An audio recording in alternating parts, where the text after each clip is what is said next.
26 years ago and some 9.5 months, I don't know what it was, Josie came into our lives.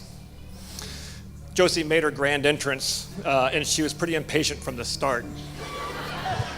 It was a 2-hour short, precipitous labor followed by delivery and 2 solid hours of screaming.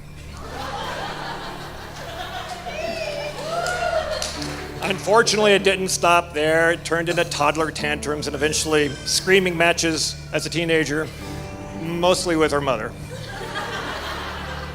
Now, these matches, these discussions, I should say, were of great interest to her older brother Jared and his friends like Jake over here, who would sit on the steps around the corner waiting for a lull in the festivities where they'd offer some kind of comment that set Josie off again, which was like throwing gasoline on a fire.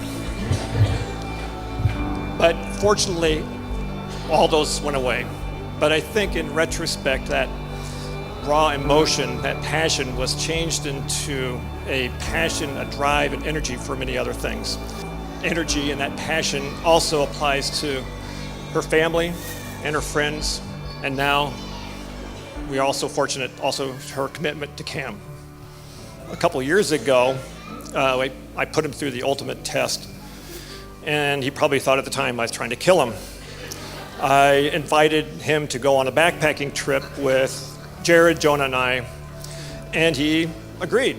Now, this was like the ultimate backpacking trip. This was in Yellowstone National Park, 70 miles in 7 days.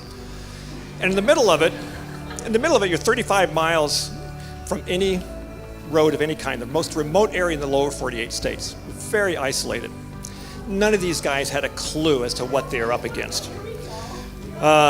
I've been backpacking for over 30 years, and I've never had so many problems pop up on a trip than this one. The biggest one, though, was about the end of the second day when Cam showed me he had developed these huge blisters on the balls of both feet. But we made it to the end, and we survived. I don't know how Cam made it all those 70 miles on the feet the way they were, and proved to me that he was one pretty tough dude. So I guess the moral of the story is that when you embark in this life, this journey, this adventure together, there's going to be problems. And don't let those problems bog you down. Don't let them define you. Keep going, forge ahead, laugh at those problems like we did. And keep your eyes open and your hearts open to just the magnificence and the wonder of it all.